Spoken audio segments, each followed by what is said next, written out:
বাংলাদেশের আগামী দিনে অনিবার্য নেতৃত্ব দেশনায়ক জনাব তারেক রহমান এবং চট্টগ্রাম বিভাগীয় বিএনপির সাংগঠনিক সম্পাদক জনাব মাহবুবুর রহমান শামীম এবং বাংলাদেশ জাতীয়তাবাদী ছাত্রদল কেন্দ্রীয় নির্বাহী সংসদের সংগ্রামী সভাপতি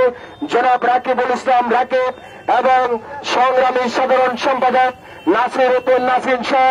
সেন্ট্রাল ছাত্রদলের নেতৃবৃন্দকে ধন্যবাদ এবং শুভেচ্ছা জানাচ্ছি।